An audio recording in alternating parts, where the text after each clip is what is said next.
يا عبادي الذين أسرفوا على أنفسهم لا تقنطوا من رحمة الله فلا هادي له. أشهد أن لا إله إلا الله وحده لا شريك له، وأشهد أن محمدا عبده ورسوله لا نبي بعد. أما بعد، يا أيها الذين آمنوا اتقوا الله حق تقاته ولا تموتن إلا وأنتم مسلمون. يا أيها الناس اتقوا ربكم الذي خلقكم من نفس واحدة وخلق منها زوجها وبث منهما رجالا كثيرا ونساء، واتقوا الله الذي تساءلون به والأرحام إن الله كان عليكم رقيبا. يا أيها الذين آمنوا اتقوا الله وقولوا قولا سديدا يصلح لكم أعمالكم ويغفر لكم ذنوبكم، ومن يطع الله ورسوله فقد فاز فوزا عظيما.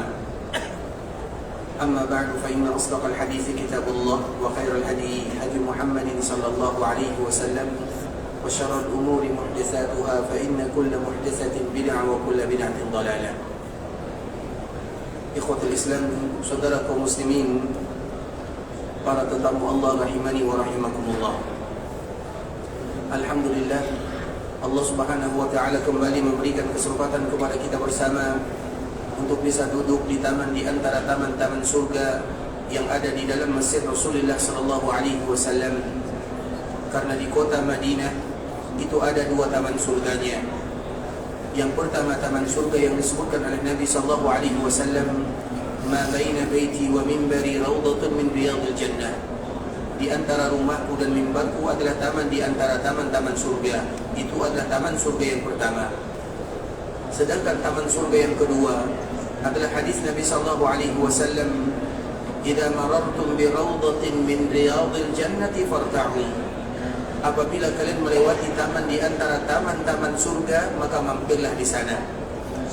Di dalam dua hadis ini, Nabi sallallahu alaihi wasallam sama-sama menyebutkan taman di antara taman-taman surga, yang mana keduanya memiliki makna yang sama. Maknanya tidak lain tidak bukan, apabila ada orang yang beribadah di sana, di taman di antara taman-taman surga, maka dengan ibadah yang mereka lakukan bisa mengantarkan mereka ke surga yang sesungguhnya. Taman surga yang pertama, kita tahu semuanya. Kita berlomba, kita rela antrian, berjam-jam kita datang ke sana, di antara rumah Nabi dan mimbar Nabi. Tapi ada taman surga yang kedua, yang jarang di antara kaum muslimin mereka berlomba-lomba untuk mendapatkannya, dan itu bisa didapatkan di mana saja. Sehingga Nabi mengatakan, "Idza marartum bi rawdatin min riyadil jannah farta'u." Apabila kalian melewati taman di antara taman-taman surga, mampirlah di sana. Maknanya sama, keutamaannya juga sama, sama-sama bisa mengantarkan ke dalam surga. Dan taman surga yang kedua adalah majlis ilmu atau halaqah-halaqah yang di dalamnya dibacakan zikir kepada Allah Subhanahu wa taala, dan zikir yang sesungguhnya ada dua. Yang pertama adalah Al-Qur'an, dan yang kedua adalah hadis-hadis Rasulullah sallallahu alaihi wasallam. Itulah zikir yang sesungguhnya. Sebagaimana yang disebutkan oleh Imam An-Nawawi rahimahullahu taala, bahkan Imam An-Nawawi memiliki kitab khusus yang berjudul Al-Azkar, yang menunjukkan bahawa zikir yang sesungguhnya adalah ayat-ayat Allah dan juga hadis-hadis Rasulullah sallallahu alaihi wasallam. Sehingga kita yang ada di kota Madinah, ikhwatul Islam, bukan satu taman surga yang ada pada diri kita sekarang ini, ada dua. Yang pertama taman surga yang tadi kita sebutkan, dan yang kedua semua Masjid Nabawi ini bisa kita katakan taman di antara taman-taman surga, selama dibacakan, dipelajari, didalami ayat-ayat Allah Subhanahu wa taala dan hadis-hadis Rasulullah sallallahu alaihi wasallam. Makanya kalau kita memperhatikan dari ujung ke ujung, kita perhatikan dari ujung masjid, dari ujung, dari timur, dari barat, dari utara, dari selatan, maka semuanya orang duduk membacakan ayat-ayat Allah, hadis-hadis Nabi sallallahu alaihi wasallam. Kita lihat misalnya mulai dari subuh, setelah fajar, kemudian sampai setelah Isya, maka semuanya taman-taman surga, karena dibacakan, selalu dibacakan ayat-ayat Allah Subhanahu wa taala dan hadis-hadis Nabi sallallahu alaihi wasallam. Dan kita bersyukur kepada Allah ketika kita bisa mendapatkan dua taman surga di kota Madinah. Yang pertama taman surga yang kita rela antrian di sana, dan yang kedua taman surga yang mana kita menciptakan taman surga itu sendiri dikala kita duduk di dalam Masjid Nabawi, kemudian kita pun selalu berteman, berkawan dengan ayat-ayat Allah Subhanahu wa taala dan hadis-hadis Rasulullah sallallahu alaihi wasallam. nikmat yang luar biasa dari Allah kepada kita bersama, yang akan membuat kita senantiasa bersyukur dan selalu bersyukur kepada Allah Subhanahu wa taala. Kemudian selawat beriringkan salam semoga senantiasa tercurahkan buat Nabi kita yang mulia Muhammad bin Abdullah sallallahu alaihi wasallam. Di antara kewajiban yang tidak boleh kita lalaikan adalah mengucapkan salam dan selawat kepada Nabi kita Muhammad bin Abdullah, dan itu sesuai dengan nama Nabi sallallahu alaihi wasallam. Nama Nabi yang masyhur adalah Ahmad dan Muhammad, karena Nabi sendiri menyebutkan di dalam sebuah riwayat, aku adalah Ahmad, aku adalah Muhammad, aku adalah Al-Hashir, aku adalah Al-Mahi, aku adalah Al-Aqib. Di dalam riwayat yang lain, Nabi adalah Al-Muqaffi, Nabi adalah Nabiyut Taubah, dan Nabi adalah Nabiyur Rahmah. Itu merupakan di antara nama-nama Nabi yang semua kaum muslimin sepakat bahwa dinasabkan dan dinisbatkan nama tersebut kepada Rasulullah sallallahu alaihi wasallam. Ada nama-nama yang lain yang para ulama mereka berbeda, apakah itu nama Nabi atau bukan nama Nabi. Di antaranya adalah Taha, di antaranya adalah Yasin.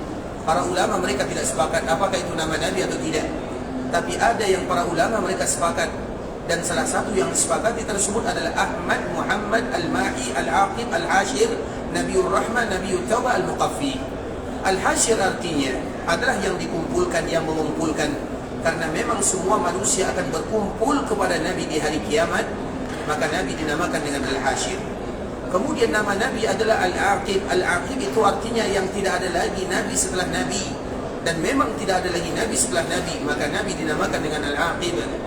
Al-Mahi artinya yang menghapuskan, karena dengan diutusnya Nabi SAW akan terhapus yang namanya kesyirikan dan kekufuran. Kemudian Al-Muqaffi. Al-Muqaffi itu sama dengan Al-Aqib, yaitu tidak ada Nabi setelah Nabi SAW. Nabiyur Rahmah artinya Nabi yang betul-betul sayang kepada umatnya. Begitu juga dengan Nabiyut Taubah. Dan nama Nabi yang lain adalah Ahmad dan Muhammad. Nah, sekarang kita membahas tentang masalah Ahmad.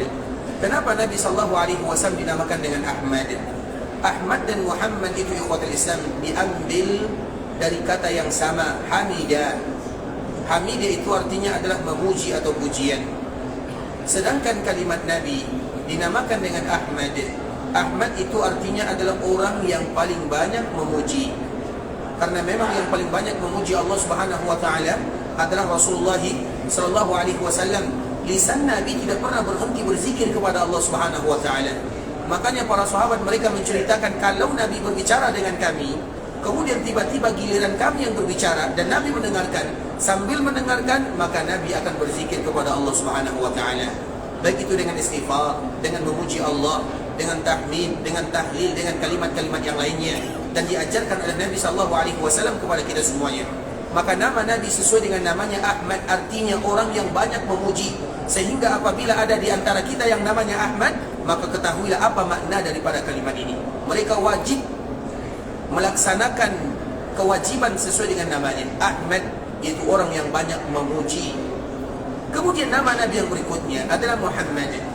Kenapa Nabi disebut dengan Muhammad? Muhammad itu ikhwatul Islam diambil dari kata-kata Hummida. Hummida itu artinya adalah isim majhul. Majhul itu kalau bahasa kitanya adalah kalimat fasif. Kalimat fasif itu biasanya berawalkan dengan dilakukan. Seperti misalnya, ini adalah air Zam-Zam, maka kita mengatakan Zam-Zam diminum. Siapa yang meminum Zam-Zam? Tidak jelas, tidak tahu siapa yang meminumnya. Maka kalimat ini disebut dengan kalimat fasif, berawalankan dengan di. Maka dalam bahasa Arab disebut dengan majhul. Majhul itu pelakunya tidak tahu siapa yang melakukannya. Nah, itulah nama Nabi SAW. Muhammadun diambil dari kata-kata Hummidah. Apa arti Muhammadun? Orang yang dipuji. Muhammadun itu artinya adalah orang yang dipuji. Kemudian kita pun bertanya, siapa yang memuji Nabi SAW? Yang memuji Nabi SAW semuanya. Allah memuji Nabi, malaikat memuji Nabi, dan kita pun akan selalu dan senantiasa memuji Nabi SAW. Dengan itulah nama Nabi disebut dengan Muhammad, satu-satunya nama yang tidak pernah ada di dunia. Sebelum Nabi diutus menjadi Nabi dan menjadi Rasul, atau sebelum Nabi dilahirkan, tidak ada orang yang namanya Muhammad. Dikala Nabi dilahirkan, maka langsung diilhamkan oleh Allah Subhanahu wa taala kepada kakeknya agar dirinya dinamakan dengan Muhammadun, artinya orang yang dipuji. Karena manusia yang selalu dipuji di dunia dan di langit sana adalah Nabi kita yang mulia Muhammad bin Abdullah sallallahu alaihi wasallam. Allah memuji Nabi. Apa arti Allah memuji Nabi? Allah menyanjung Nabi di alam langit sana. Kalau alam langit memuji Nabi, maka alam dunia pun akan ikut memuji Nabi. Kemudian apa makna malaikat memuji Nabi? Mereka senantiasa beristighfar kepada Allah untuk Nabi. Kemudian apa makna umat memuji Nabi? Mereka akan senantiasa berdoa kepada Allah untuk Nabi. Dengan kalimat doa inilah mereka mengucapkan Allahumma salli ala Muhammad. Ketika seorang umat atau seorang hamba mereka mengucapkan salawat kepada Nabi, artinya mereka berdoa kepada Allah Subhanahu wa taala. Maka hendaklah kita menjadi orang-orang yang termasuk memuji Nabi sallallahu alaihi wasallam, walaupun Nabi tidak pernah butuh kepada pujian yang kita sampaikan. Karena Allah sudah memuji Nabi, maka Nabi tidak lagi butuh kepada pujian kita. Allah sudah berselawat kepada Nabi, maka Allah tidak lagi butuh kepada selawat yang kita sampaikan. Tetapi dikala kita mengucapkan selawat, maka kitalah yang butuh kepada selawat yang kita sampaikan kepada Rasulullah sallallahu alaihi wasallam. Oleh karenanya, ikhwatul Islam, hendaklah kita tidak lupa bahawa berselawat itu adalah kewajiban kita kepada Nabi yang mulia Muhammad bin Abdullah. Artinya kalau itu merupakan kewajiban, orang yang melalaikannya akan diminta pertanggungjawaban oleh Nabi sallallahu alaihi wasallam. Mengapa kalian tidak mau berselawat kepadaku? Seolah-olah itulah pertanyaan yang akan dihadapkan kepadanya, terutama dikala dia berjumpa dengan Rasulullah sallallahu alaihi wasallam. Allahumma salli ala Muhammad wa ala ali Muhammad kama sallaita ala Ibrahim wa ala ali Ibrahim innaka Hamidum Majid. Allahumma barik ala Muhammad wa ala ali Muhammad kama barakta ala Ibrahim wa ala ali Ibrahim innaka Hamidum Majid. Ikhwatul Islam, saudara kaum muslimin, para tetamu Allah rahimani wa rahimakumullah. Sekarang kita akan kembali membahas tentang bagaimana keadaan Nabi sallallahu alaihi wasallam dan bagaimana pula akhir daripada kehidupan Rasulullah sallallahu alaihi wasallam dalam kehidupan dunia. Dan kita tahu ikhwatul Islam, Nabi sallallahu alaihi wasallam adalah manusia sama dengan manusia-manusia yang lainnya. Dan itu atas perintah Allah Subhanahu wa taala yang menyampaikan di dalam Al-Qur'an. Allah sebutkan di akhir surat Al-Kahfi, sebuah surat yang dianjurkan bagi kita membacanya di hari Jumat. Akhir ayat ini Allah Subhanahu wa taala menyebutkan, qul innama ana basyarun mithlukum. Wahai Muhammad, katakan kepada umatmu bahwa aku adalah manusia sama dengan kalian. Ketika kita butuh kepada makanan, Nabi pun butuh kepada makanan. Ketika Nabi atau ketika kita butuh kepada minuman, Nabi pun demikian. Ketika kita butuh kepada keluarga, istirahat, belanja di pasar, maka demikian juga dengan Nabi sallallahu alaihi wasallam. Nabi itu adalah manusia biasa. Dan juga di antara kesamaannya, ketika manusia biasa mereka meninggal, maka demikian juga dengan Nabi sallallahu alaihi wasallam, maka Nabi pun akan meninggal dan dipanggil oleh Allah Subhanahu wa taala. Walaupun Nabi sallallahu alaihi wasallam manusia biasa, tapi Nabi sallallahu alaihi wasallam memiliki perbezaan dengan manusia-manusia yang lainnya.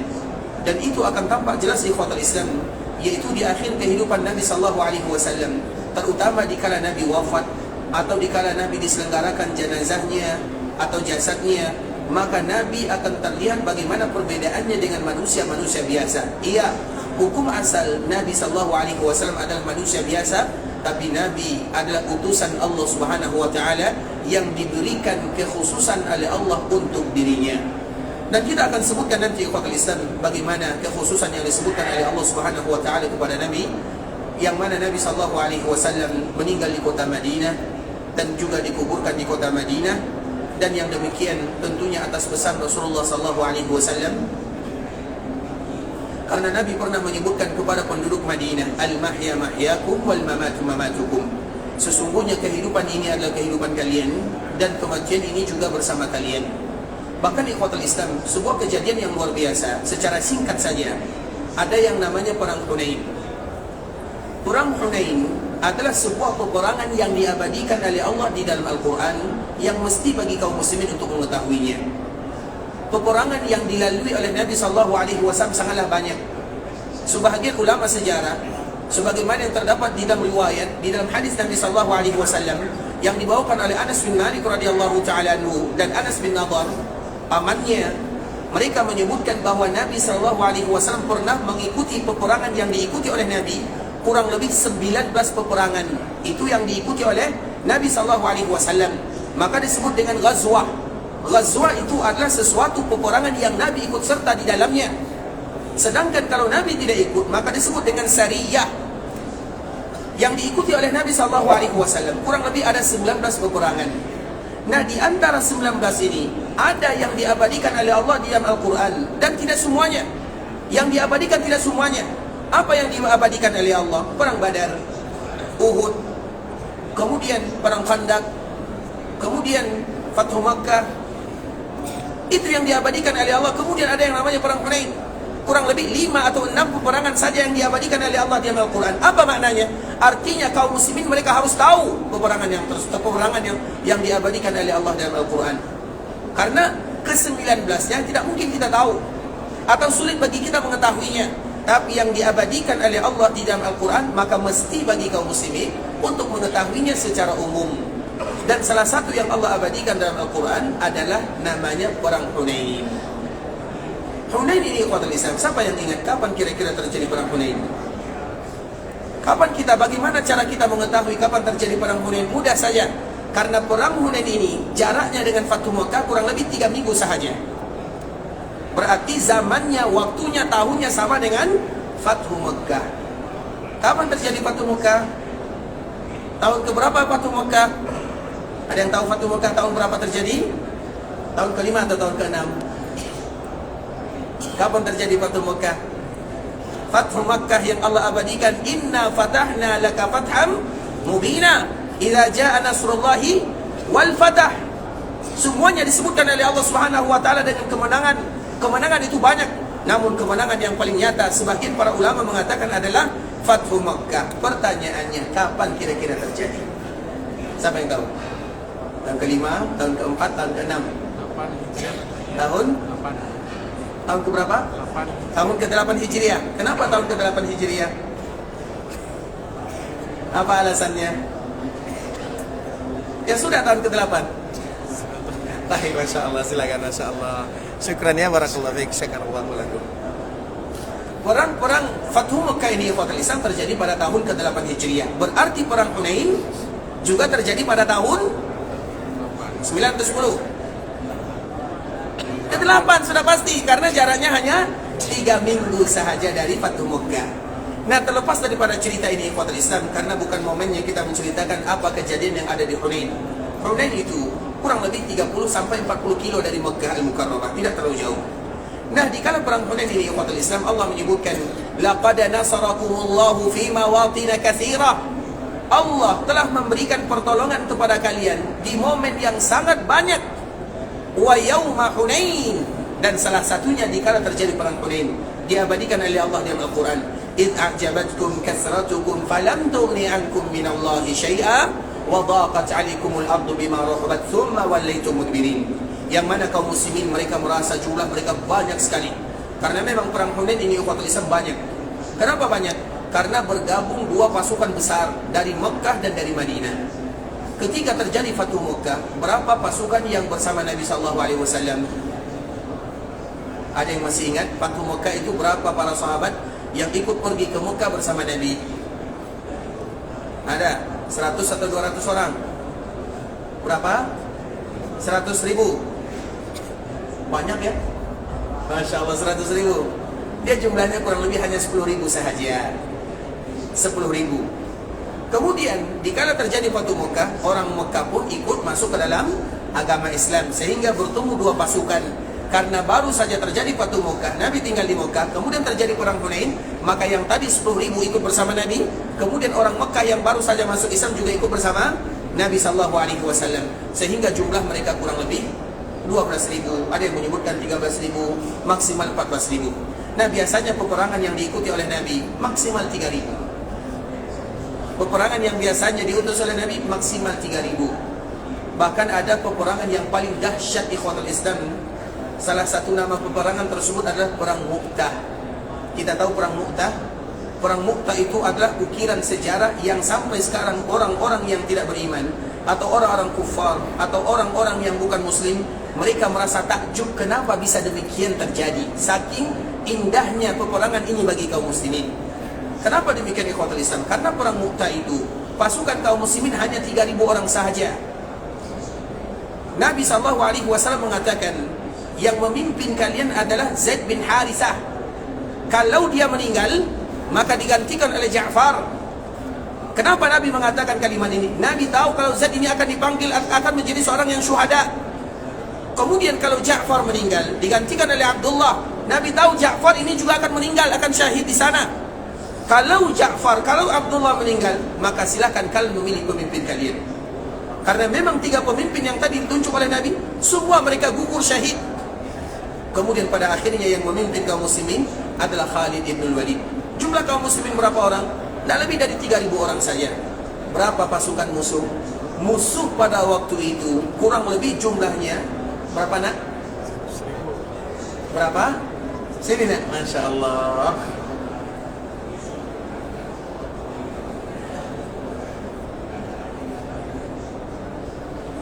Siapa namanya nak? Dari mana nak? Jakarta. Berapa jumlah pasukan musuh perang Mu'tah nak? 200.000. Siapa yang bilang seperti itu? Tahu. Nggak tahu ya? Yang buat buku. Masya Allah. Silakan nak, silakan. Masya Allah. Jadi anak soleh nak ya. Masya Allah. Barakallahu fiik. Semoga Allah menjaga anak-anak kaum muslimin. Tapi ikhwatul Islam, coba bayangkan jumlah musuh sebagaimana tadi yang disebutkan oleh anak kita 200.000. Coba bayangkan 3.000 berbanding 200.000. Bagaimana mungkin kaum muslimin bisa menang? Tapi faktanya kaum muslimin menang. Yang meninggal di sana tidak lebih daripada 12 orang sahaja. Sedangkan pasukan musuh lebih daripada 50.000 orang.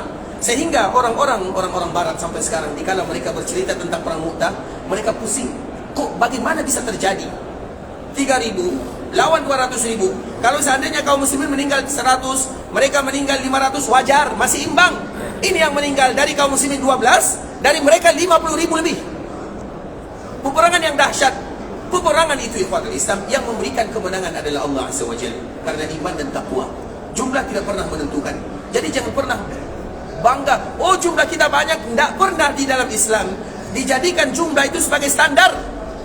Makanya Allah Subhanahu wa taala menyebutkan kam min fi'atin qalilatin ghalabat fi'atan katsiratan biiznillah. Betapa banyak kelompok jumlah yang sedikit mengalahkan jumlah yang banyak karena izin Allah. Semuanya dikembalikan kepada izin Allah Azza wa Jalla. Nah, dikala terjadi perang Hunain, jumlah kaum muslimin agak banyak dibandingkan dengan biasanya. Biasanya 3.000, 2.000, sekarang 12.000. Makanya dengan jumlah yang banyak ini kaum muslimin mereka merasa ujub. Dan ujub itu adalah sebuah penyakit yang harus kita hindarkan. Mereka pun mengatakan kalau jumlah kita sedikit kita menang, bagaimana kiranya kalau jumlah kita banyak? Lan naghlibal yawm. Hari ini kita tidak akan pernah terkalahkan. Mereka lupa yang memberikan kemenangan adalah Allah Azza wa Jalla. Kemudian ikhwatul Islam, Allah abadikan idz a'jabatkum kasratukum falam tughni ankum minallahi syai'a. Dikala terjadi perang Hunain, kalian merasa takjub dengan jumlah kalian yang banyak. Namun jumlah itu tidak ada manfaatnya. Kenapa demikian? Karena semua mereka lari meninggalkan Nabi SAW. Summa wallaitum mudbirin. Kalian tinggalkan Nabi. Apa gunanya jumlah yang banyak kalau kalian tinggalkan Nabi? Kecuali sedikit sahaja. Kemudian setelah itu ikhwatul Islam, maka Allah berikan pertolongan. Seperti ini, Allah hanya sekedar memberikan pelajaran saja. Artinya jangan pernah ujub, jangan pernah takjub, jangan pernah merasa bangga dengan jumlah yang banyak sehingga Allah berikan pelajaran kepada kaum muslimin. Walaupun pada akhirnya Allah tetap turunkan kemenangan kepada kaum muslimin.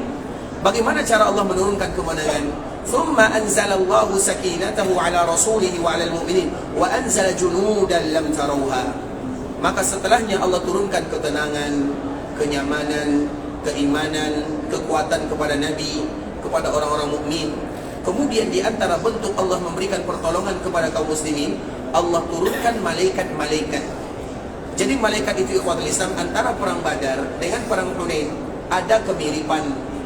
Allah turunkan malaikat. Di perang Badar diturunkan malaikat, di perang Hunain diturunkan malaikat. Tapi di perang Badar malaikatnya ikut berperang. Kalau di perang Hunain malaikatnya tidak ikut berperang. Lantas apa gunanya Allah menurunkan? Untuk memberikan semangat dan motivasi kepada kaum muslimin. Kemudian pada akhirnya ikhwatul Islam, singkat cerita, kaum muslimin diberikan kemenangan oleh Allah Subhanahu wa taala dan kaum muslimin mendapatkan harta yang sangat banyak jumlahnya. Kemudian ketika dibagikan harta rampasan, ini keanehan yang terjadi di perang Hunain. Karena di perang Hunain ini ikhwatul Islam ada yang menyebutkan kaum muslimin Nabi dan kaum muslimin mereka mendapatkan 40.000 ekor unta, kemudian puluhan ribu domba, kuda dan yang semisalnya, banyak sekali. Kemudian dikala Nabi membagikan harta rampasan ini, tidak satu pun orang-orang Madinah mendapatkan jatah. Orang Madinah, orang Ansar, mereka tidak dapat bagian harta rampasan. Harta rampasan itu ikhwatul Islam adalah hak semua mereka yang ikut. Siapapun yang ikut berjuang berjihad di jalan Allah, kemudian Allah berikan kemenangan, walaupun itu bukan tujuan utama, tapi dikala Allah berikan kemenangan itu adalah hak mereka. Namun dikala terjadi perang Hunain, orang Madinah tidak mendapatkan bagian sepersen pun tidak dapat bagian. Sedangkan orang-orang Mekah yang baru 1 minggu masuk Islam, baru 2 minggu masuk Islam, mereka mendapatkan bagian ratusan ribuan. Sehingga mulai orang-orang Madinah mereka bertanya, apa kira-kira kenapa terjadi seperti ini? Nabi tidak pernah melakukannya, tidak pernah terjadi. Maka kalimat ini beredar sampai ke telinga Nabi SAW. Kemudian ketika Nabi mendengarkan isu yang beredar di kalangan orang-orang Muhajir, di kalangan orang-orang Ansar, maka Nabi kumpulkan mereka semua. Kemudian dikala Nabi mengumpulkan orang-orang Ansar, apa kata Nabi? Apa kata Nabi kepada orang-orang Ansar? Wahai kalian orang-orang Ansar, setelah mukadimah yang panjang sekali, kemudian Nabi mengatakan, aku sengaja melakukan yang demikian karena aku tahu kalian itu adalah orang-orang yang kuat keimanannya. Sedangkan orang-orang Mekah, mereka baru saja masuk ke dalam agama Islam. Aku ingin membuat mereka tegar dan teguh di dalam agama. Karena itu yang disebut dengan mu'allaf. Mu'allaf itu bisa jadi orang yang baru masuk Islam. Jadi mu'allaf itu ikhwatul Islam, orang yang baru masuk Islam. Kalau masuk Islamnya sudah 10 tahun, tidak sebut lagi dengan mu'allaf. Mu'allaf itu yang baru masuk Islam, atau yang akan masuk Islam, atau yang diharapkan keislamannya, atau yang dihindarkan kejahatannya. Semuanya disebut dengan mu'allaf. Jadi mu'allaf itu bukan satu, banyak macam mu'allaf. Kemudian Nabi mengatakan, aku melakukan yang demikian karena mereka baru saja masuk Islam, dan aku ingin mereka bertahan di atas Islam. Maka itulah yang aku lakukan. Kemudian Nabi pun mengatakan nasihat-nasihat yang sangat indah. Apa kata Nabi? Di antara salah satu ungkapan Nabi SAW, maka Nabi mendoakan orang-orang Ansar. Kemudian terakhir Nabi mengatakan, ala tardaun ya ma'syar al-ansar, ala tardauna an yarji'an nasu bisyati wal ba'ir wa tarji'una bi Rasulillah sallallahu alaihi wasallam ila rihalikum. Wahai orang-orang Ansar, tidakkah kalian rela, tidakkah kalian ridha, biarkan semua manusia mereka pulang ke rumahnya, mereka pulang ke kampung halamannya. Ada di antara mereka yang membawa kuda, yang membawa onta, yang membawa domba, yang membawa harta rampasan yang lainnya. Mereka pulang dengan membawa dunia. Sedangkan kalian wahai orang Madinah, kalian pulang dengan membawa Nabi SAW. Yang kalian bawa pulang itu bukan harta benda, bukan dunia, tapi Nabi yang akan kalian bawa pulang. Ala tardawna an yarji'an nasu bisyati wal ba'ir. Biarkan mereka pulang dengan membawa dombanya, ontanya, kudanya, biarkan. Wa tarji'una bi Rasulillah sallallahu alaihi wasallam ila rihalikum. Kalian akan bawa pulang Nabi yang akan kalian bawa pulang. Artinya aku tidak akan pernah tinggal di Mekah. Aku akan tetap tinggal bersama kalian selama-lamanya, dan aku akan tinggal di kota kalian, kota Madinah. Dengan kalimat ini ikhwatul Islam, kalimat yang sangat menyentuh, yang membuat para sahabat, terkhusus orang-orang Ansar, mereka tahu ternyata Nabi tidak memberikan harta rampasan kepada mereka bukan karena Nabi tidak sayang, tetapi Nabi sangat sayang kepada mereka. Sehingga Nabi mengatakan, aku akan pulang bersama kalian dan aku akan tinggal bersama kalian untuk selama-lamanya. Dan itu dibuktikan oleh Nabi SAW dengan wafatnya Rasulullah SAW di kota Madinah. Jadi wafatnya Nabi di kota Madinah bukan kebetulan. Wafatnya Nabi SAW adalah pilihan. Artinya Allah yang memilih kota Madinah untuk peristirahatan terakhir Nabi SAW, sehingga mereka-mereka yang ada di Madinah, siapapun mereka, baik mereka yang tinggal, lahir di dalamnya, tinggal di dalamnya, berziarah ke sana, datang dalam beberapa waktu sahaja, maka semua mereka disebut dengan tetangga Rasulullah SAW.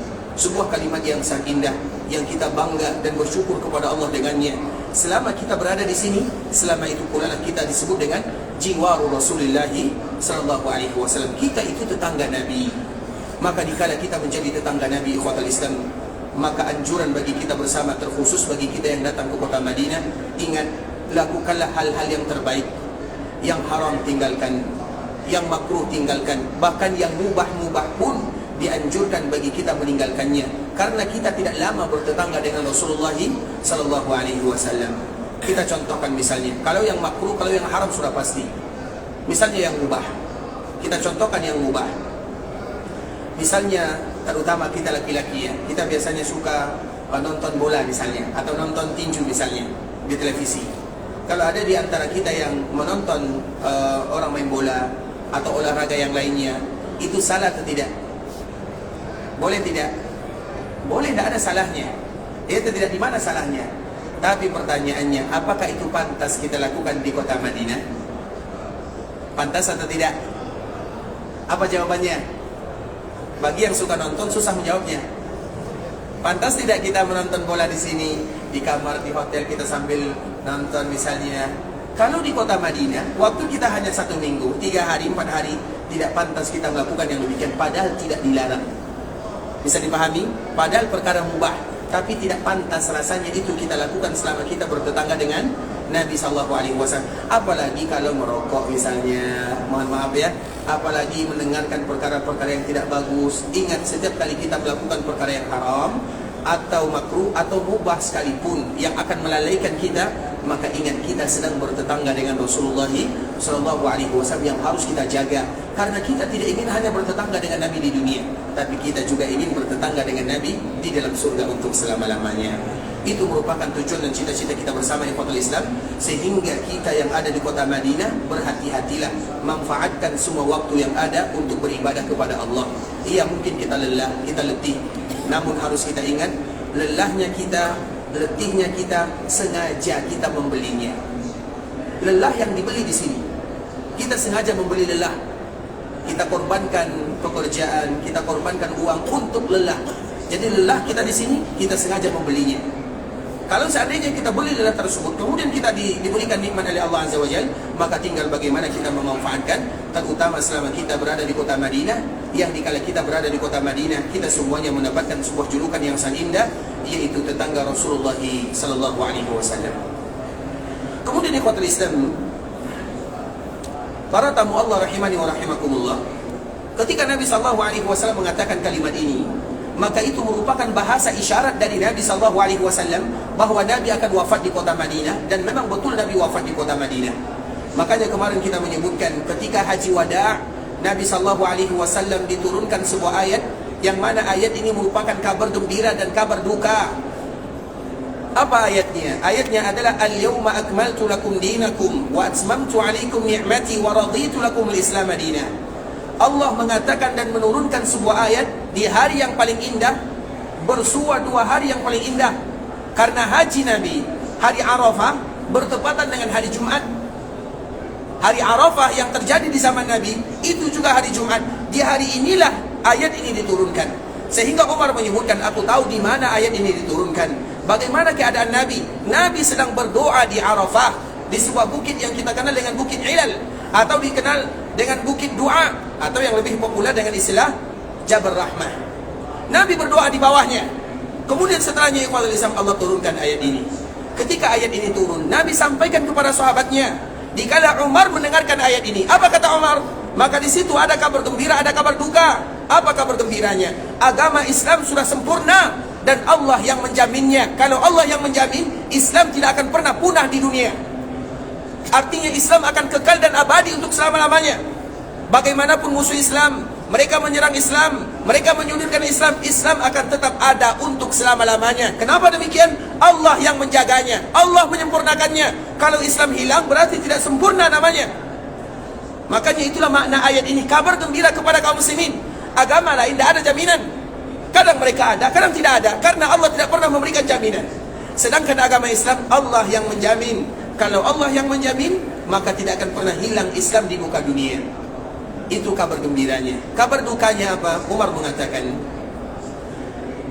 kalau seandainya agama ini sudah sempurna, dan yang menyampaikan agama adalah Rasulullah sallallahu alaihi wasallam, artinya tugas Nabi sudah selesai. Kalau tugas Nabi sudah selesai, apa maknanya? artinya Nabi akan dipanggil oleh Allah Subhanahu wa taala karena tugasnya sudah selesai. Itu kabar dukanya. Sehingga seolah-olah ayat ini memberitahukan kepada kita semuanya bahwa ayat ini adalah tanda dekatnya ajal Nabi sallallahu alaihi wasallam. Makanya setelah ayat ini turun, kemudian Nabi pulang ke kota Madinah. Di kota Madinah turun lagi ayat idza jaa nasrullahi wal fath wa ra'aitan nasa yadkhuluna fi dinillahi afwaja fasabbih bihamdi rabbika wastaghfir innahu kana tawwaba.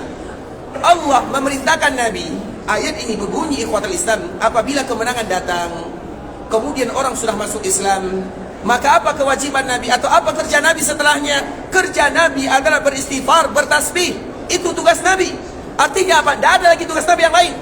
Nabi tidak lagi diperintahkan untuk berdakwah karena agama sudah selesai dan sempurna. Tinggal kewajiban Nabi bertasbih dan bertahmid atau bertaubat kembali kepada Allah Subhanahu wa taala. Itu apa bahasanya? Bahasanya artinya tugas Nabi selesai.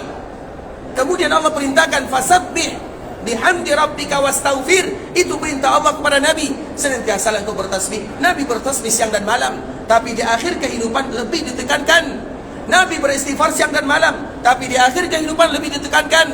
Itu tugas Nabi. Dan biasanya tugas yang demikian tidaklah diperintahkan oleh Allah kecuali tugas Nabi sudah selesai. Kalau tugas Nabi sudah selesai, tinggal menunggu tamu dari Allah Subhanahu wa taala yang bernama malaikat maut. Makanya dalam sebuah riwayat ikhwatul Islam, Nabi sallallahu alaihi wasallam mengatakan yushiku an ya'ti alaikum, dikhawatirkan atau diragukan atau dikhawatirkan hampir saja datang kepada kalian utusan Rabb kalian. Siapa utusan Allah Subhanahu wa taala yang dimaksud oleh Nabi? Yang dimaksud oleh Nabi utusan tersebut adalah malaikat maut. Dan itulah pesan Nabi dikala Nabi pulang dari Mekah menuju Madinah, yang mana kemarin kita menyebutkan, wahai sahabatku, hampir saja malaikat maut datang menjemputku. Kemudian aku tinggalkan kepada kalian yang pertama kitabullah, dan yang kedua uzakkirukum fi ahli baiti. Aku ingatkan kalian kepada keluargaku, artinya jaga keluargaku. Sebagaimana pembahasan sebelumnya telah kita jelaskan. Itu merupakan pesan Nabi SAW, yang sebelum pesan ini Nabi mengatakan, hampir saja utusan Allah datang kepada diriku. Atau maknanya, hampir saja waktunya malaikat maut diizinkan untuk mencabut nyawa Rasulullah SAW. Kemudian di ikhwatul Islam, ketika Nabi SAW sampai di kota Madinah, kemudian Nabi tinggal di Madinah di akhir bulan Dzulhijjah, kemudian di awal bulan Al-Muharram, di awal bulan Safar, di akhir bulan Safar, artinya tidak lebih daripada 2 bulan Nabi berada di kota Madinah. Maka mulailah Nabi SAW merasakan sakit yang berbeza dengan hari-hari yang lainnya. Maka Nabi SAW mendapatkan 3 rasa sakit. Yang pertama, sakit yang dirasakan oleh Nabi adalah di kepalanya. Sakit kepala Nabi betul-betul luar biasa. Dan kapan itu terjadi? Itu terjadi setelah Nabi berziarah dari perkuburan Baqi', atau di dalam riwayat yang lain setelah Nabi berziarah dari perkuburan Uhud. 2 perkuburan yang dianjurkan bagi kaum muslimin berziarah. Jangan pulang sebelum kita berziarah ke 2 perkuburan ini. Kemudian setelah Nabi pulang, Nabi masuk ke rumah Aisyah. Kemudian dikala Nabi masuk, Aisyah mengatakan warasa, ya Rasulullah, kepalaku sakit. Aisyah mengadu kepada Nabi, karena memang Aisyah pada waktu itu juga sakit kepalanya. Kemudian dikala Nabi mendengarkan Aisyah mengatakan warasa, apa kata Nabi? Bal ana ya Aisyah warasa. Ya Aisyah, tetapi yang sakit kepala itu adalah diriku. Artinya Nabi tidak pernah mengeluh sakit kecuali betul-betul sakit. Dan sakit Nabi berlipat-lipat dibandingkan dengan sakit yang dirasakan oleh manusia biasa. Itu sakit pertama yang dirasakan oleh Nabi.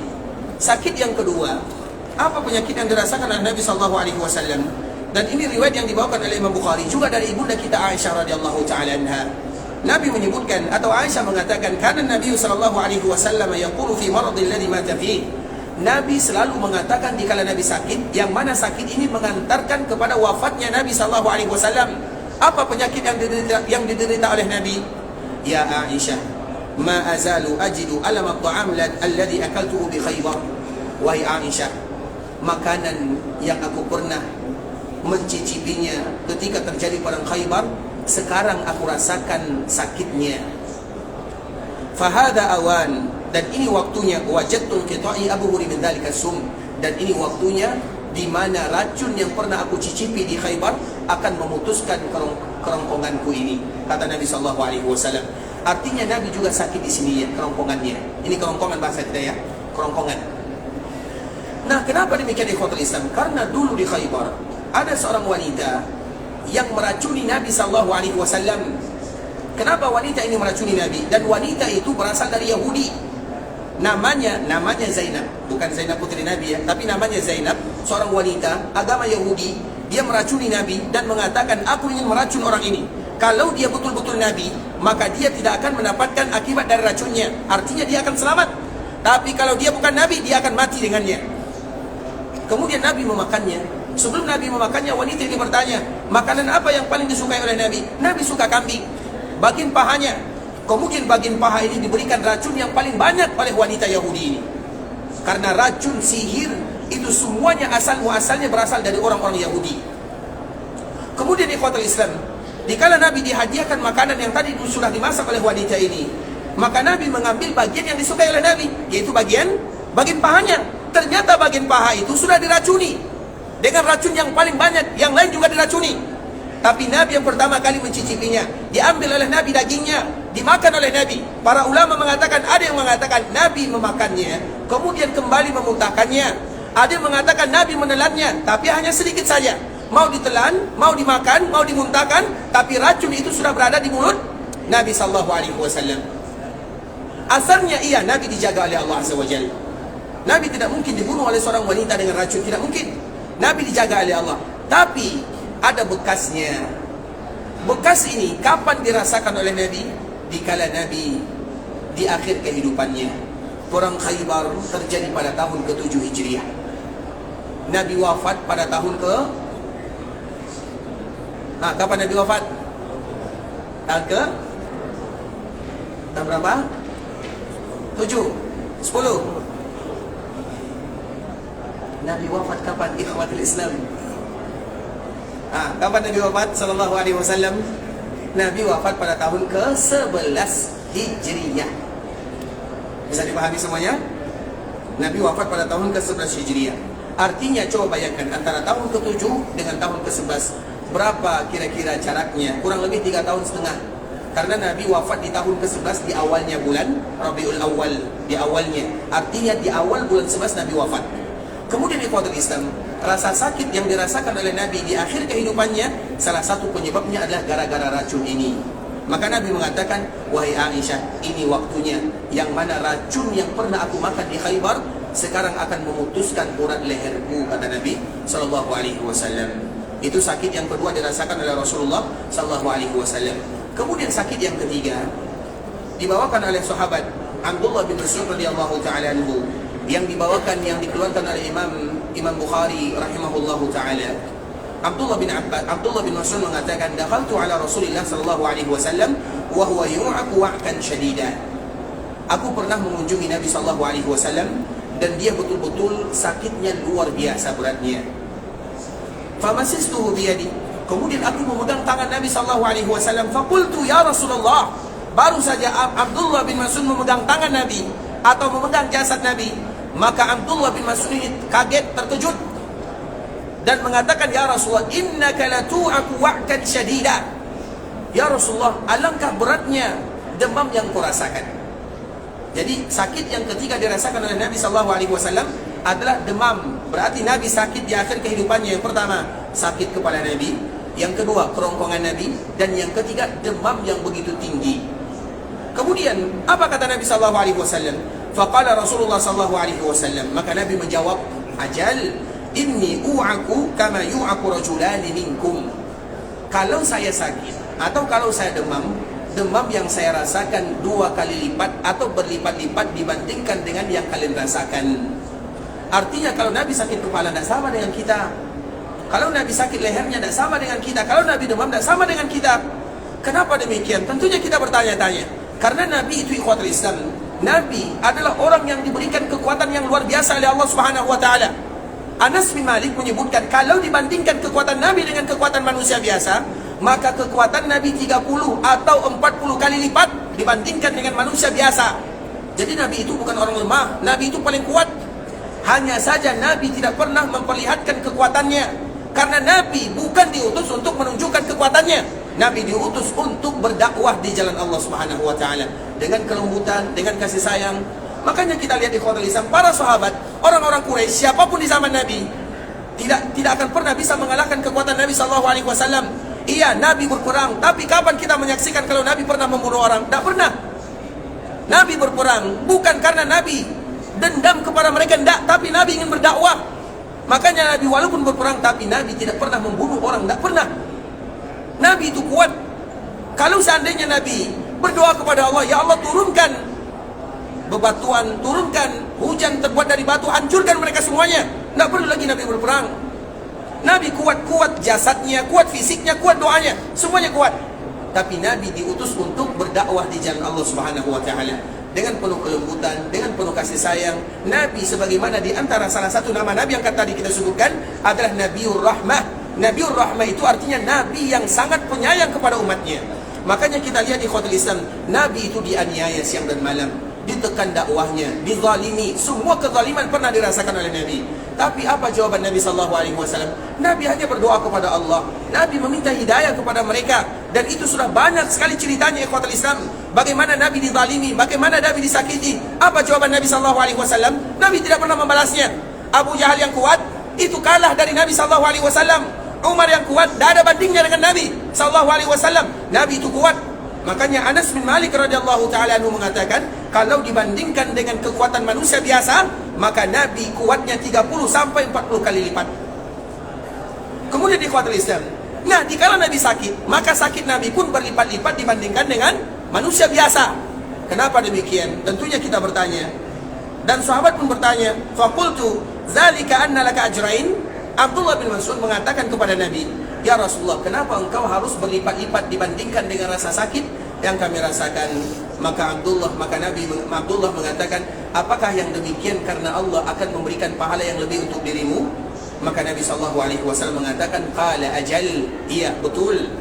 Thumma qala Rasulullah SAW, kemudian Nabi mengatakan, ma min muslim yusibuhu adha maradun fama siwa illa hattallahu lahu sayyiatihi kama tahuttu syajara waraqaha.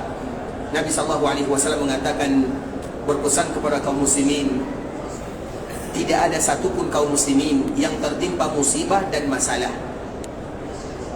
baik itu karena sakit atau masalah yang lainnya, kecuali itu merupakan alasan Allah untuk menggugurkan dosa-dosanya sebagaimana pepohonan menggugurkan daun-daunnya. Artinya ikhwatul Islam, di antara riwayat yang lain, Nabi SAW menyebutkan, man yuridillahu bihi khairan yusib minhu. Barang siapa di antara hamba yang diinginkan kebaikan oleh Allah, maka Allah akan uji dia. Di dalam riwayat yang lain, innallaha idza ahabba qauman ibtalahum. Allah apabila sayang, suka, cinta kepada seorang hamba, apa buktinya? Buktinya orang tersebut akan diuji oleh Allah Subhanahu wa taala. Artinya kebalikannya, di antara bentuk Allah tidak sayang kepada seorang hamba, maka Allah tidak uji dirinya. Makanya kalau ada orang yang tidak sakit, sehat selalu, itu jangan kita anggap kalau Allah sayang kepadanya. Makanya ikhwatul Islam, ada salah seorang wanita, dia menawarkan diri kepada Nabi melalui ibunya. Jadi ibunya mengatakan, ya Rasulullah, nikahi putriku. Kemudian disebutkan sifat putrinya, bagus sekali sifatnya, yang mana hampir saja Nabi ingin menikah dengan putri tersebut atau putri wanita ini. Kemudian di akhir kisah, ibu ini mengatakan, ya Rasulullah, di antara salah satu kelebihan putriku, dia tidak pernah sakit. Maka Nabi pun kaget dan mengatakan, kalau demikian kami tidak butuh. Kenapa demikian ikhwatul Islam? Orang yang tidak pernah sakit, ujung-ujungnya mereka akan takabur. Dan buktinya adalah Fir'aun. Fir'aun itu tidak pernah sakit, tidak pernah miskin. Ujung-ujungnya apa? Dia sombong, dia takabur, dan dia dicampakkan oleh Allah Subhanahu wa taala ke dalam api neraka. Begitu juga ikhwatul Islam, di zaman Nabi juga, Nabi pernah mengatakan, kalau kalian ingin melihat seseorang yang dia akan masuk ke dalam neraka, lihatlah laki-laki tersebut. Kemudian kami pun melihat laki-laki yang tadi disebutkan oleh Nabi. Laki-laki yang perkasa, gagah, kuat, tidak pernah sehat, tidak pernah sakit. Kemudian kenapa Nabi mengatakan dia termasuk orang yang masuk ke dalam api neraka? Karena dia tidak pernah sakit. Artinya apa ikhwatul Islam? Sakit itu adalah alasan Allah sayang dan cinta kepada hambanya. ujian, musibah itu tanda Allah sayang. Kenapa Allah sayang? Karena dengan ibadah yang kita lakukan, kita harus tahu, ibadah yang kita lakukan tidak ada jaminannya kalau kita diterima oleh Allah Azza wa Jalla. Misalnya kita salat, siapa yang mengatakan salat saya diterima oleh Allah? Tidak ada. Yang bisa kita lakukan, semoga salat saya diterima. Kita melaksanakan ibadah umrah ini, siapa di antara kita yang bisa menjamin kalau ibadah umrah langsung diterima oleh Allah? Tidak ada. Tapi kita hanya bisa berharap, ya Allah jadikan umrah kami ini adalah umrah yang mabrurah dan umrah yang makbulah. Itu yang bisa kita lakukan. Tapi kalau sakit, ketika seorang hamba sakit, diuji oleh Allah masalah musibah, maka langsung berguguran dosanya. Makanya para ulama mengatakan, kalaulah bukan karena sakit, ujian dan musibah, bagaimana cara Allah akan mengangkat derajat kalian? Sehingga ujian tersebut, ikhwatul Islam, kita harus tahu, dunia itu adalah tempat kita diuji oleh Allah Subhanahu wa taala. Dunia itu bukan hanya sekedar tempat bersenang-senang. Iya, bersenang-senang ada waktunya, ada momennya. Tapi dunia itu adalah sijnul mukmin.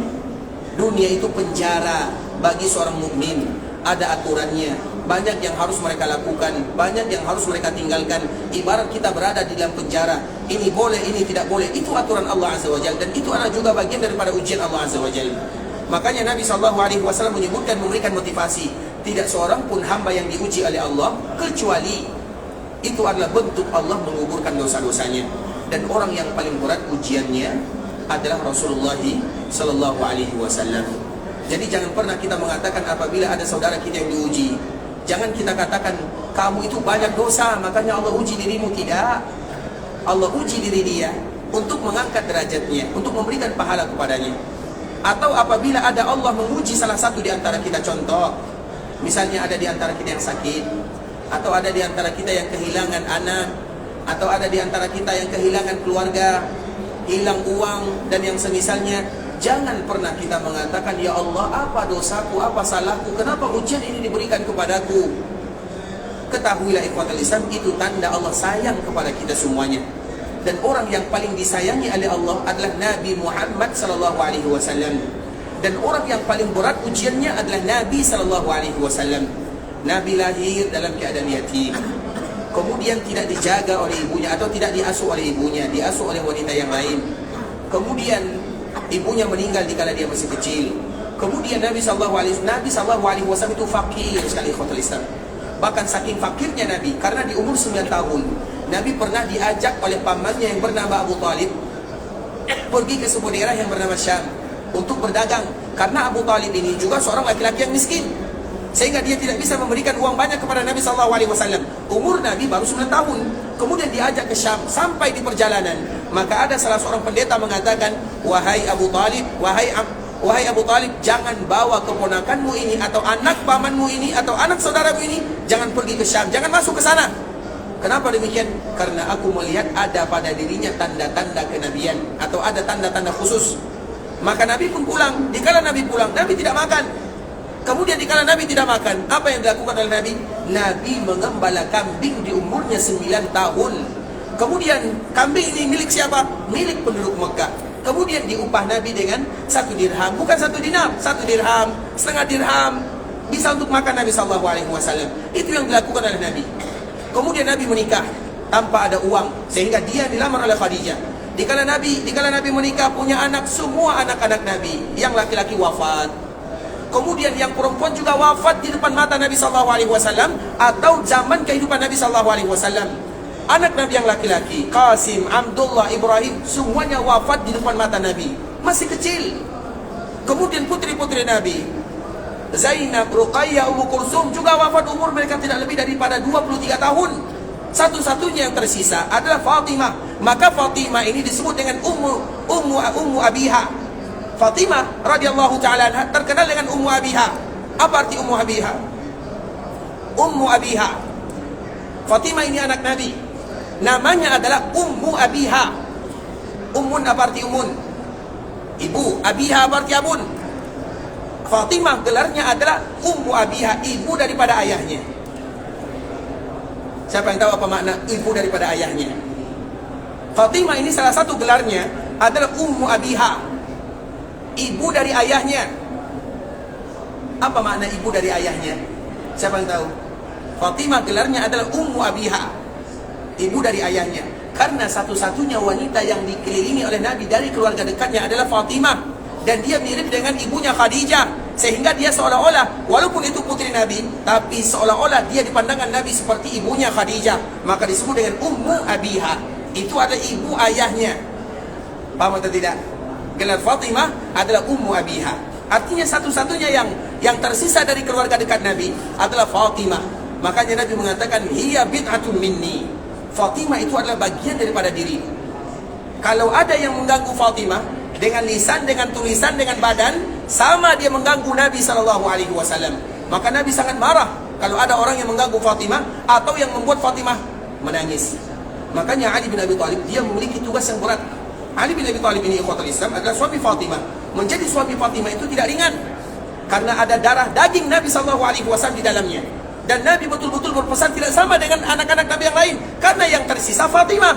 Sehingga kasih sayang Nabi kepada anak-anak sudah hilang semuanya, karena anaknya meninggal semuanya kecuali Fatimah. Sehingga kasih sayang Nabi tertumpu kepada Fatimah radhiyallahu taala anha. Makanya Ali betul-betul menjaga putri Nabi SAW. Bahkan Ali ini pernah ingin menikah lagi. Ali pernah ingin menikah lagi. Kemudian diketahui oleh Nabi, tapi yang dilamarnya anaknya Abu Jahal, putrinya Abu Jahal. Kemudian tentu Fatimah sedih. Dikala Fatimah sedih, diketahui oleh Nabi SAW, maka batal pernikahan Ali bin Abi Thalib. Artinya karena Fatimah sedih, kalau Fatimah sedih, Nabi pun ikut sedih, dan Nabi tidak mau putrinya bersedih. Sehingga pada akhirnya Nabi atau Ali bin Abi Thalib tidak jadi menikah di atas Fatimah. Maka Fatimah ini ikhwatul Islam tidak pernah dipoligami oleh Ali bin Abi Thalib, kecuali setelah Ali atau setelah Fatimah dipanggil oleh Allah Subhanahu wa taala 6 bulan setelah Rasulullah sallallahu alaihi wasallam dipanggil oleh Allah Subhanahu wa taala. Terlepas daripada itu semua ikhwatul Islam, itu adalah ujian yang dirasakan oleh Nabi sallallahu alaihi wasallam. Jadi orang yang paling berat ujiannya adalah Rasulullah Muhammad bin Abdullah sallallahu alaihi wasallam. Kenapa Rasul yang paling berat ujiannya? Karena Rasul adalah orang yang paling dicintai oleh Allah Subhanahu wa taala. Kemudian ikhwatul Islam, bagaimana cerita akhir Nabi sallallahu alaihi wasallam? Ketika Nabi sallallahu alaihi wasallam sakit dengan tiga sakit yang tadi kita jelaskan, sakit demam, kemudian sakit kerongkongan Nabi, kemudian sakit kepala Nabi sallallahu alaihi wasallam, maka Nabi sallallahu alaihi wasallam biasa mengikat kepalanya dengan pakaian. Jadi Nabi SAW terbiasa mengikat kepalanya. Kenapa? Karena biasanya orang sakit kepala itu biasanya diikat kepalanya, saking sakitnya. Kemudian sakit ini ikhwatul Islam, Nabi walaupun sakit, tapi Nabi masih bisa jadi imam. Kemudian pada akhirnya sampailah di awal bulan Rabiul Awal. Di awal bulan Rabiul Awal ini, tepatnya di hari Kamis, karena Nabi meninggal di hari Senin. Hari Senin ini ikhwatul Islam ada nilai sejarah di sana. Hari Senin, hari Nabi lahir. Hari Senin, hari Nabi diutus menjadi Nabi dan menjadi Rasul. Nah, apa lagi nak? Baik, hari Senin apa lagi? Hari Nabi berhijrah, apa lagi? Hari Nabi sallallahu alaihi wasallam sampai di Madinah. Silakan nak, Masya Allah. Silakan, Masya Allah, barakallahu fiik. Hari Senin ini ikhwatul Islam, hari yang luar biasa, atau hari yang ada nilai sejarah bagi Nabi sallallahu alaihi wasallam. Masya Allah, barakallahu fiik. Hari Senin itu ikhwatul Islam, hari Nabi lahir. Hari Senin, hari Nabi diutus menjadi Nabi, diberikan wahyu kepadanya. Hari Senin, hari sampai di kota Madinah. Hari Senin pula hari Nabi dipanggil oleh Allah Subhanahu wa taala. Hari Senin, hari Ahad, hari Sabtu, hari Jumat, hari Kamis. Kita bercerita tentang hari Kamis. Hari Kamis adalah hari terakhir Nabi berjumpa dengan sahabatnya. Kenapa demikian ikhwatul Islam? Ketika sholat maghrib, maka Nabi SAW masih bisa jadi imam. Dan yang dibaca oleh Nabi di kala maghrib tersebut adalah surat Al-Mursalat. Surat Al-Mursalat itu pendek atau panjang? Nah, surat Al-Mursalat itu satu halaman setengah. Artinya kadang-kadang Nabi membaca surat maghrib itu, atau surat maghrib kadang-kadang juga tidak selalu qul huwallah, tidak selalu ayat-ayat pendek, tidak, tapi juga ayat-ayat panjang dibaca oleh Nabi SAW. Dan salah satunya di kala Nabi SAW menjadi imam salat maghrib, yang dibaca oleh Nabi adalah surat Al-Mursalat. Kemudian setelah selesai salat maghrib, Nabi pulang ke rumah Aisyah. Kemudian di kala Nabi pulang, hampir masuk waktu Isya dan masuk waktu Isya.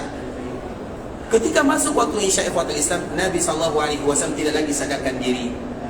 Kemudian Nabi pingsan, tidak sadarkan diri. Dan para sahabat senantiasa mereka menunggu Nabi SAW.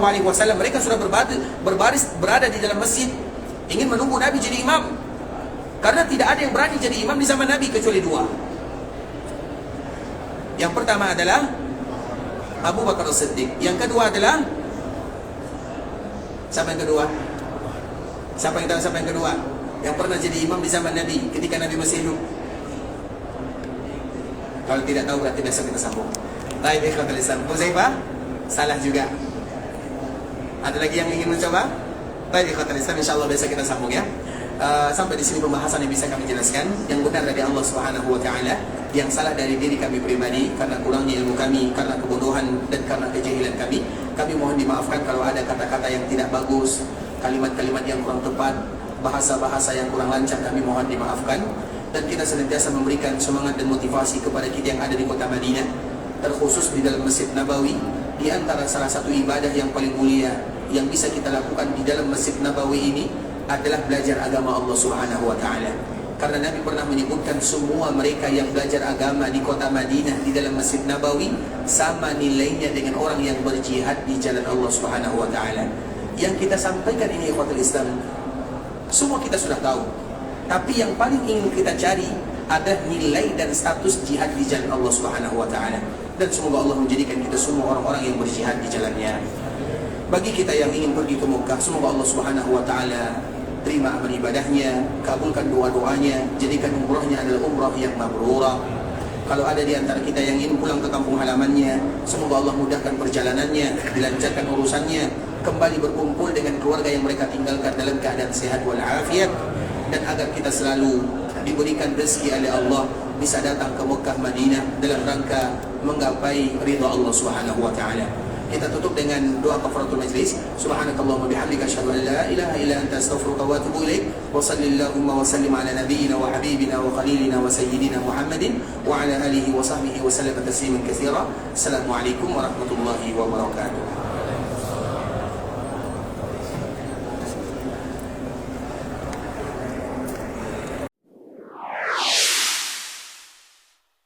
قل يا عبادي الذين أسرفوا على أنفسهم لا تقنطوا من رحمة الله